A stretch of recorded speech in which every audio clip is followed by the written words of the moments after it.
Keluarga itu pergi ke pertandingan bisbol Mike. Semua orang bersenang-senang ketika tiba-tiba Mike merasa pusing dan pingsan. Orang tuanya bergegas ke sisinya, tetapi Mike tidak responsif. Di rumah sakit, para dokter segera memberi Mike masker untuk membantunya bernapas. Denise mulai kehilangan akal sehatnya, jadi seorang perawat membawa orang tua itu ke samping untuk meminta mereka mengisi dokumen sehingga para dokter dapat bekerja dengan tenang. Kemudian, dokter menjelaskan bahwa tekanan darah Mike rendah dan terus menurun. Dia akan mengalami gagal jantung. Pasangan itu kemudian dibawa ke kantor untuk mengadakan pertemuan dengan Direktur Rebecca dan Dr. Turner, kepala kardiologi. Turner menunjukkan hasil ronsen yang membandingkan jantung anak normal dan jantung Mike, menunjukkan cacat septil yang menyebabkan jantung Mike 3 kali lebih besar dari normal. Ini berarti ia tidak mendapatkan cukup pompa darah dan darahnya terkumpul di paru-paru. Pada tahap ini, tidak ada operasi korektif yang dapat mereka lakukan. Mike jelas membutuhkan transplantasi jantung. Pilihan lainnya adalah memberinya obat setiap hari, tetapi kualitas hidupnya akan buruk dan ia akan terbangun dan meninggal suatu hari nanti. Rebecca menjelaskan bahwa transplantasi adalah operasi berisiko tinggi, jadi Mike bisa saja meninggal di meja operasi. Anak laki-laki itu hanya memiliki beberapa minggu lagi untuk hidup, mungkin hanya beberapa hari. Jadi, ia pikir keluarga mungkin ingin menjadikannya saat yang membahagiakan sebagai ucapan selamat tinggal. Saat Denise mengalami gangguan mental, John memberitahu mereka bahwa ia ingin Mike menjalani operasi. Turner ingin memasukkan Mike ke dalam daftar penerima organ, dengan mengatakan bahwa karena Mike positif, ia akan berada di urutan teratas daftar. Namun, Rebecca menghentikannya, dengan mengatakan bahwa pertama-tama mereka perlu membahas pembayaran. John mengingatkannya bahwa dia punya asuransi,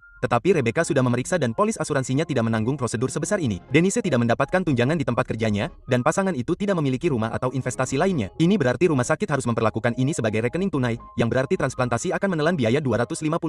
Polis rumah sakit mengharuskan 30% dibayarkan di muka untuk mencantumkan nama pasien pada daftar penerima. Saat keluar, pasangan itu didekati oleh dokter lain yang mendengar bahwa mereka akan membawa Mike ke rumah sakit daerah. Dokter itu menjelaskan bahwa transplantasi jantung adalah prosedur elektif, jadi rumah sakit daerah tidak berkewajiban untuk membantu mereka. Dokter memberitahu mereka untuk berbicara dengan perusahaan asuransi mereka atau meminta bantuan di tempat-tempat seperti Departemen Sumber Daya Manusia Rumah Sakit, Layanan Negara Bagian Anak-anak, dan Medicaid. Keesokan harinya di pabrik, John pergi ke rumah sakit dan berbicara dengan Turner secara pribadi. Mereka berdebat selama beberapa menit, dan Turner tetap menolak untuk membantu. Tiba-tiba, John mendorong Turner ke ruangan lain dan mengeluarkan pistol sebelum melempar Turner ke dinding. Dia mengumumkan bahwa dia tidak lagi bersikap baik, dan Turner tidak punya pilihan selain setuju untuk membantu. John merantai pintu dan membuat dokter terus bergerak. Ketika mereka menemukan penjaga, Max, John mengancam akan menggunakan senjatanya. Max tidak bersenjata, jadi dia menyingkir. Setelah merantai pintu lain, mereka pergi ke area utama dan semua orang langsung panik ketika mereka melihat John membawa pistol. Kerumunan berlarian meninggalkan ruangan, jadi John bergegas menutup pintu suitnya. John menghancurkan kamera keamanan dan memaksa Max untuk mematikan daya di semua lift. Penjaga di ruang pengawasan saat itu, sebuah ambulans datang dengan seorang pasien dalam kondisi kritis karena tertembak. John mengarahkan senjatanya ke arah pawai dan menyuruh mereka pergi sebelum membuka pintu untuk membiarkan pria yang terluka itu masuk. Para dokter membawanya ke ruang operasi dan Turner mengeluh, mengatakan bahwa dia adalah seorang ahli bedah jantung dan bukan dokter gawat darurat. John tidak percaya dia menolak untuk menolong seorang pria yang sekarat dan memaksanya untuk melakukannya. Tiba-tiba, John mendengar sirene dan menemukan bahwa beberapa mobil polisi mengepung gedung itu. Letnan Frank menempatkan semua orang pada posisi dan merasa frustrasi saat mengetahui bahwa